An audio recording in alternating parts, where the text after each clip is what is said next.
Welcome to the August IT Documentation Users Group webinar. I'm Shri, the Community Manager at Eureka Process, and the IT Documentation Users Group is one of the communities that I manage. It comprises people from all over the world, really.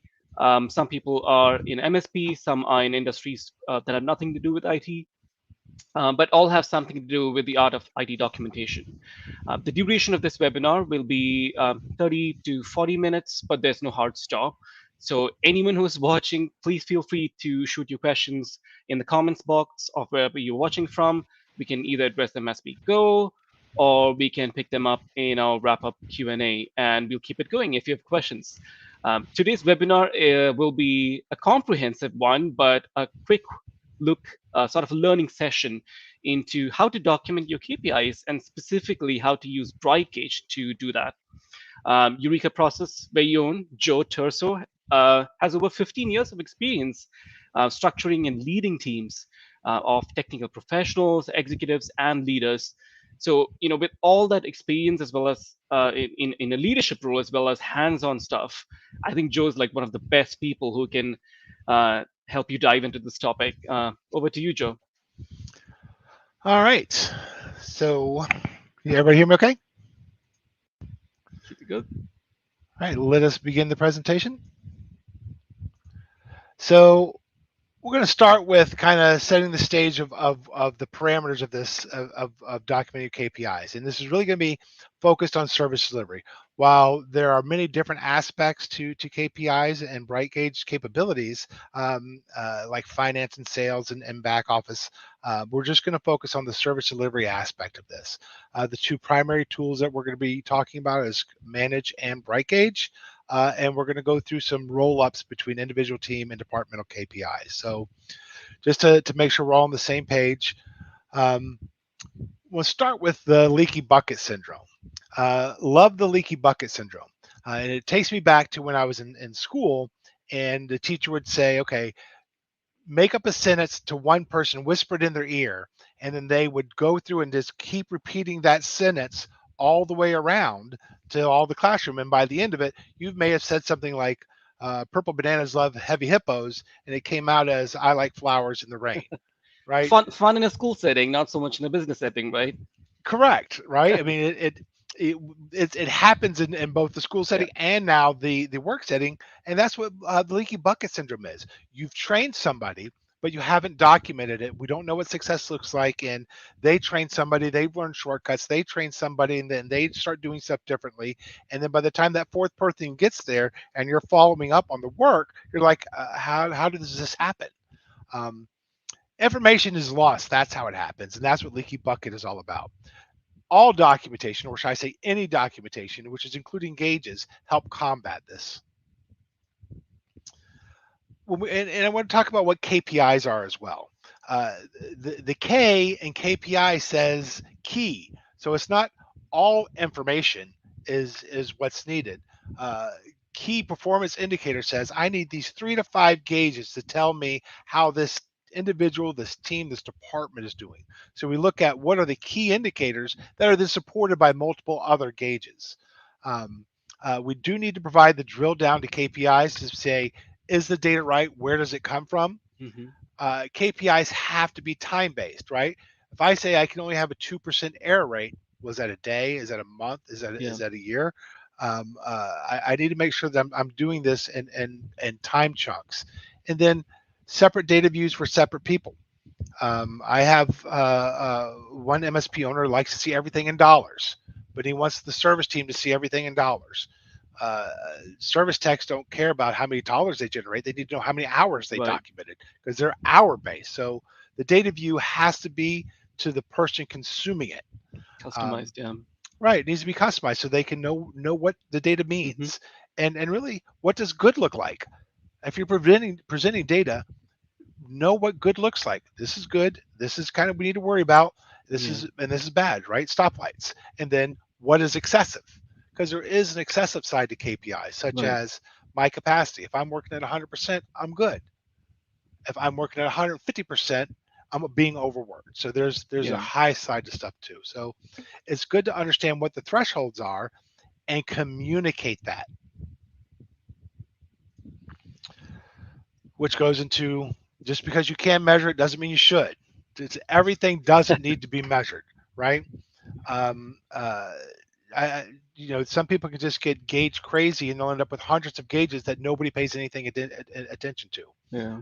We need to make sure we're just looking at the gauges that can have a lever pulled to change to make course correction. So I'll just use if we'll use ticket close rate, right? We want a kill rate of 100% or more each day. If I have a ticket close rate every day that's below 100, I know I need to close more tickets to get a better kill rate, right? I know what thresholds I need to hit. I know what levers to Mm. pull to get them or what's required to help me pull them. So Right. we need to know what the data is and how to manage it and then agree upon it. Yeah. The gauge, just because you tell somebody, hey, you need to be 80% billable doesn't mean they can. You have to agree upon it for what's good for that team member, what's good for the company, and what's good for the client. Yeah. I like that analogy though about the course correction. If that gauge is on there and it's not really contributing to the many factors that contribute to the course, then why is it there? Right? You're Exactly. not going to do anything with it. Right. I had one client that said that had informational alerts. They had like about Mhm. 1,400 informational alerts up on the board. And I said, Ooh. why? There's 1,400. What are you doing with it? Well, we just we're supposed to be going through and closing them and all this kind of stuff. I'm like, well, one, it's informational, so auto close. But two, if you're not going to do anything, why measure it? Yeah. It's just white noise after one point, I imagine. It is, and this is why the gauges don't need to be displayed. It's just the key gauges need to be Mhm. displayed or be managed to. And so let's talk about the individual. The individual should be gauges that they know that they can control, which is how much time am I putting on a ticket. That's important, not just for your client to have a problem solved in a certain amount of time, but for your agreements to be profitable. You're pricing out your agreements based on so much time on average per ticket based on the amount of users there are, right? And we'll use that whole, hey, it could be point 0.5 or 0.45 on average time per ticket, depending on the tier of the person. Mhm. They can see that to say, are they spending too much or too little time on tickets before they're moving them on? Same day resolution slash um, uh, uh, uh, first one touch resolution. Those are good to say. Of the 10 tickets you got, you closed 8 of them. So you're closing 80% of your tickets that same day, which means I'm keeping up with my queue. It lets them know whether, hey, maybe you need to put a little bit of time in. Again, are you following the escalations? Do you lack the skills to the tickets that you're doing? It helps them kind of stay in line with what the Mhm. company goals are for their staffing needs. Client facing utilization, this is the big one. It says, of the time that I'm at the company, how much time am I spending solving clients' problems? Again, we're wrapped in the service department. For project engineers, that may be at 90% because they're working one big project all day, right? Right. For help desk people, it could be between 70 and 80%, with 75 being the kind of the sweet spot of their time solving problems. They take breaks, they have internal meetings, or they're working on other things. They're not client facing. But if I'm at 70 to 70, 75 to 80%, I know I'm at my peak efficiency.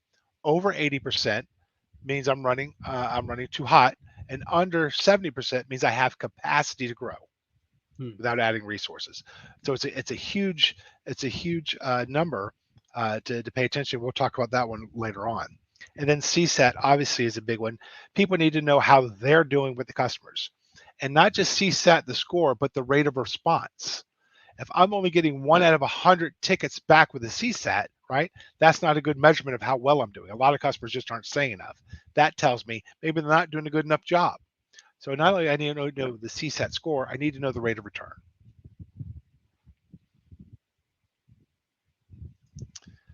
So let's go into some actual KPIs, right?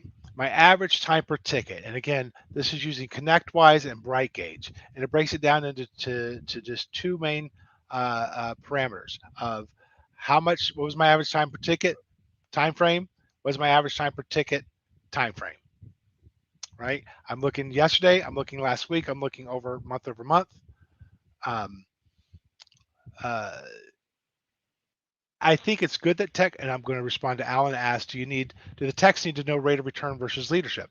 I think it's good if a tech knows, right, to see how engaged they are with their client base. We don't want to sit here and solicit feedback, but it's something that we need to comment on. Say, hey, did you know that feedback helps me get better? You want to talk about the importance of feedback. Right.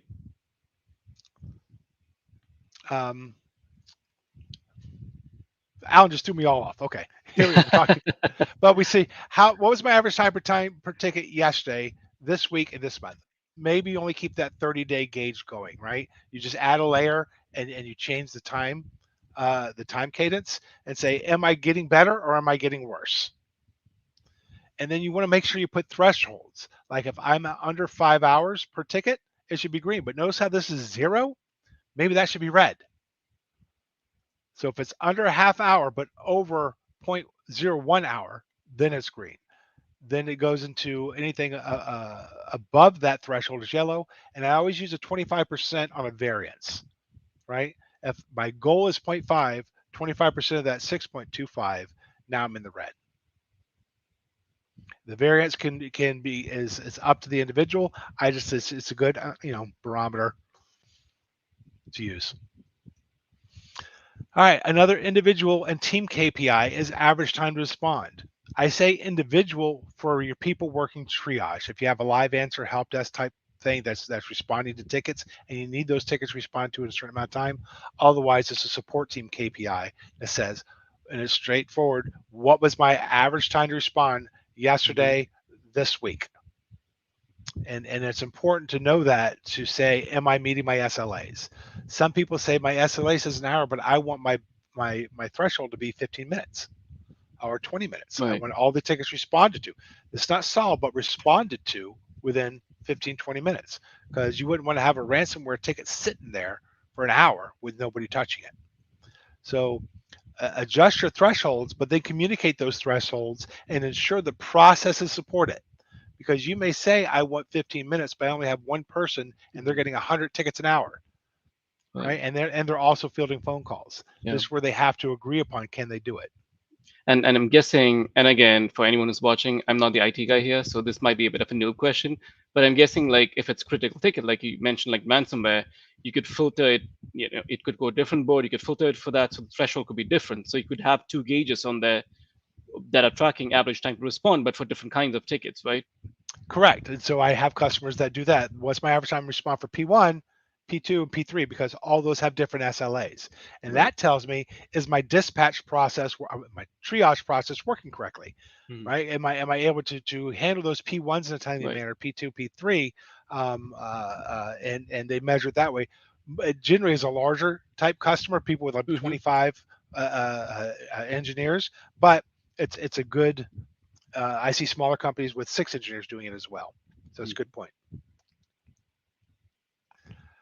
All right, here's where we talk about first touch resolution and why it's important.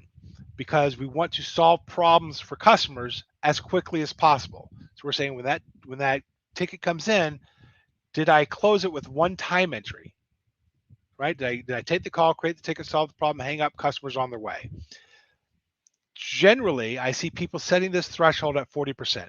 40 to 50% of all inbound tickets get closed on the first touch and don't even make it to the support team. It's handling during triage or live answer help desk, right? Set the threshold based on the staffing that you can dedicate to meeting this, but it's how many tickets were resolved with one time entry divided by how many tickets were resolved during the same time period. That's as complex that it gets, and it gives you a good percentage. The higher you are, right, that means the less tickets go into the rest of your support team.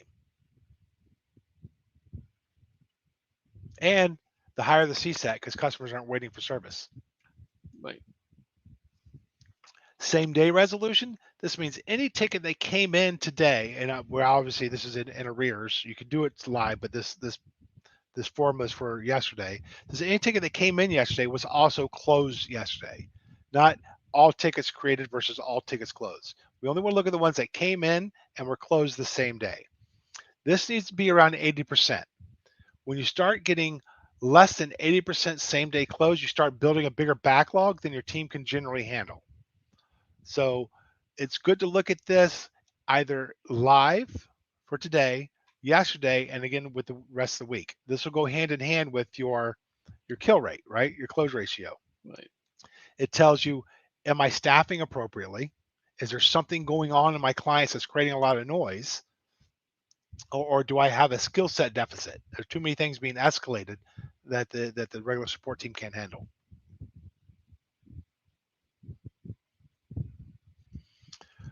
And then we go to the kill rate. Kill rate is very simple. How many tickets are open versus how many tickets were resolved in a time period. You always want this to be 100% or greater. That means I'm closing the same amount that are being open, so I'm treading water. Below that, you start building a backlog. Above that, you're reducing your backlog. Um, the thought of the day for this is there should be about a day and a half worth of work in incidents to be healthy. Anything more than that, their clients are waiting too long to get responded to. You should be able to close everything that day and a half day the next day, which is going to be either your follow-ups or your 20% that you couldn't get done. Um, uh, that'll let you know if you're staffed appropriately or how quickly your team is working on the ticket backlog. You can expect these numbers to go up when people are on vacations, when people are out with COVID. There's all kinds of things that influence this. It's important to have a process that that addresses this issue though when it gets too high, because this is when you have ticket parties or you're bringing in temp labor or you're pulling project engineers off to get these tickets worked. How can we act differently to impact the kill rate? So I'll start. I'll have two good questions. How do we act differently to impact the kill rate? Is what we want to do is keep our resources in-house as much as possible, right? Because I can close more tickets if I'm not traveling. I want to be able to pull in resources that maybe it's your back office guy, maybe it's an escalation insurance to have him start working these tickets. You add in those additional resources unless it gets really bad.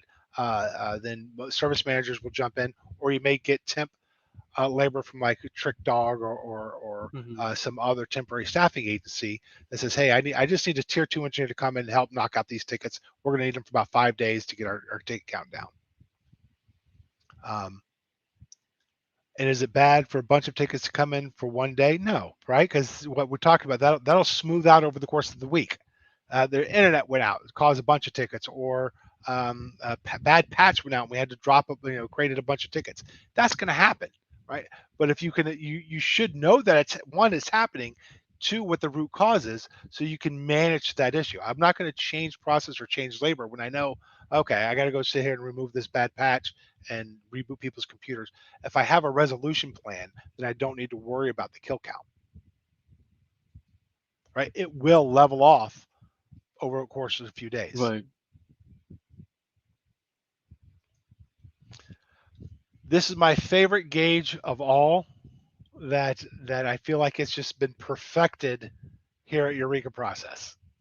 What this does is this gives you a look at your engineers in your service department, whether it be project or support, and says where their time going, and you care about just the last two percentages.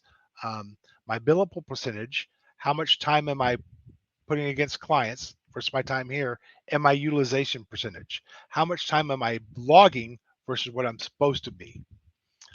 So it's some really easy math where we look at all the time logged against clients. We filter everything out, charge codes, time against the company, everything, PTO holiday, none of that counts. How much time did I bill against my clients? Then I look at just how much time is billed against my company, because we all do stuff for our own company. We all have our rocks, we all have our projects. Some of us do the internal IT for companies, but we need to see as a company, as leadership, right? How much time am I taking that could be client facing, right? That I'm using internally. What if we do have a kill rate or same day resolution that's off and I'm spending 20, 30 hours of internal time with stuff that could wait, right? I need to count that. Then PTO and holiday charge codes, I want to track that separately. It's not as important for the billable, but it is for the capacity. And then unprofitable time. A lot of companies do time wrap. I show up at 8 o'clock, I leave at 5, but I've only counted for 6.97 hours. What did I do the rest of the time? Well, that was my breaks or whatever, right? It was just a time wrap. I want to capture that unprofitable time to give me my total hours. So to calculate the billable percentage, I looked at just the time logged against the clients against the total hours that I worked that week that I reported for. This is the percentage that should be 75 to 80% to be effective. Below 70, you have capacity. Above 80, you're putting more of your time against the client, right? Than you should, because you're working very hard. You're not taking breaks. You're not doing anything else. Again, project engineers will be different. They'll bill about 90 to 92% of their time against clients because they have one ticket they're working all day. As an MSP that doesn't have dedicated project staff, I need to track how many hours worked, utilization that are project request hours versus hours against managed agreement. I literally just made that gauge yesterday. I was working on it last night, right? So how much it goes against agreements, how much it goes against project billable. I do have that. I can share it with you, but that's I don't have it in this one. But you're right, because you need to know where your time is going, because you want to know your effective rate of agreements and then how much billable work you should be projecting. For projects are generally a lot of profit, right? So you want to make sure how much I'm scheduled out, and so how much I can anticipate in billables. But Sri, I don't know how we can get back to them, but we can get to Yeah, back to them. I have there. I can get hold of them directly through the group. Okay. But Yeah, I have a great formula for it. yeah, we got you, Cameron. All right, and then billable utilization. So I look at my capacity. It says how many hours can I work this week? And what I do is I take away from that any of the PTO and holiday charges, like Monday's Labor Day. So nobody will have that into the billable percentage, right? They're only going to have 32 hours versus 40 hours. And then I say, okay, how much did you work on your total hours versus how much you were planned to work? And if you see like this guy, he was only planned to, I know that's hard to see, but only planned to work 40, but he actually worked 60, so it was 150%. Again, it's a project guy, he worked on the weekends. This person took 16 hours of PCO, so they were only supposed to work 24 hours, but they're at 122%. I can say, you know what? They took 16 hours of PTO, but I could have only charged them 8 because they worked 48 hours. They made up that time. Again, it's a good way to see, are you burning your people out? The billable percentage is good for staffing levels. The utilization is going to really be an indicator for employee satisfaction. I'm going to do one better than email you the build out chart, which yes, we are going to give you guys the build out charts, but at the end of the slide, I have QR codes that go to these gauges and a lot more. A couple additional KPIs that most people should be tracking: CSAT and ESAT. ESAT is your employee satisfaction, like a tiny pulse survey. If you're not measuring your employee happiness, how do you know they're happy? Right? This is the difference between gut feeling and empirical data.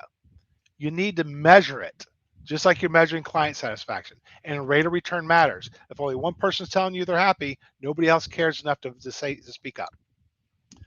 SLAs, you need to look at it two different ways.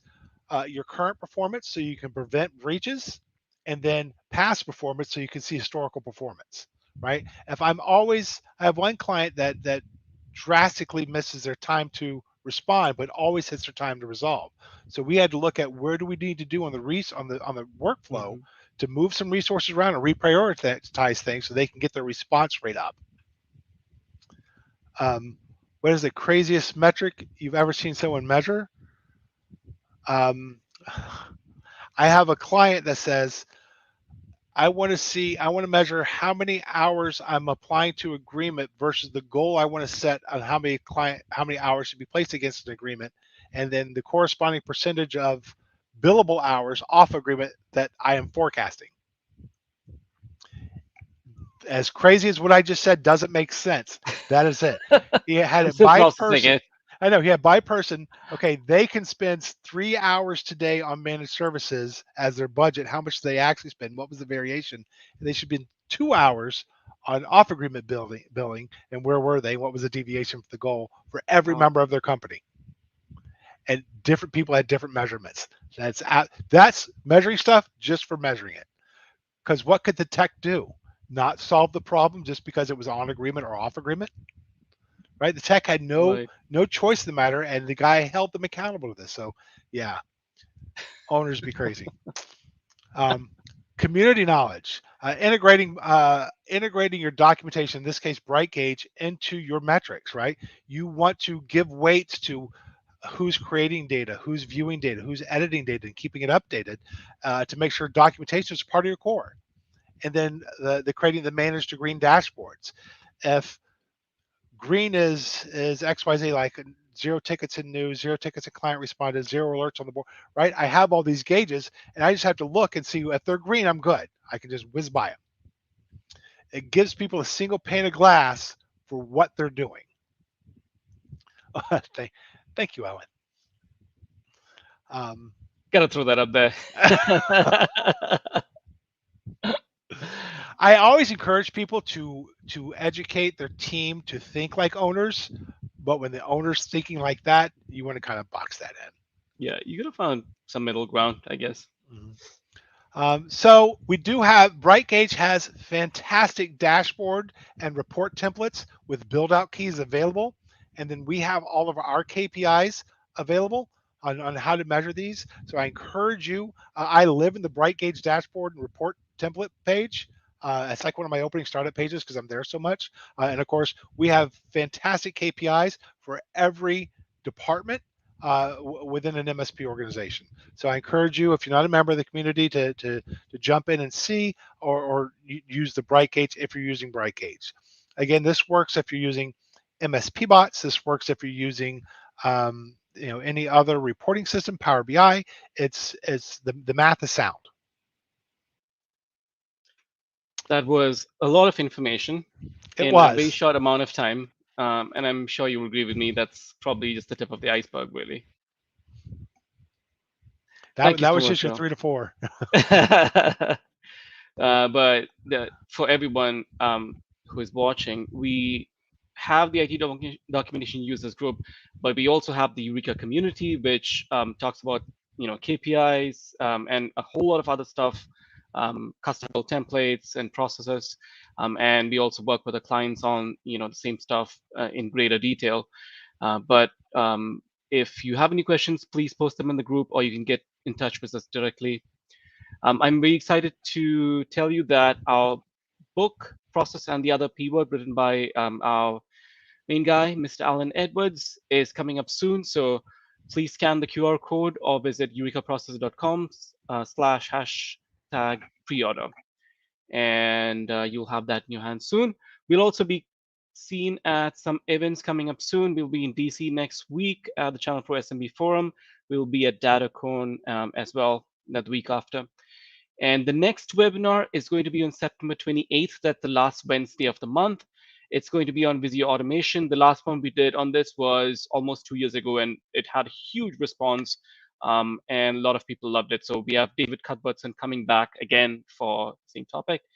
And the month after that, sorry, I should have edited that. That's October, end of October. That's going to be the last Wednesday, and that's going to be Halloween themed, not how to make documentation less scary for your new employees. Thank you again, Joe, and thank you to everyone who joined us today and to the Eureka Process team for making this happen. I hope everyone has a great day and rest of the month and long weekend if you're in the US.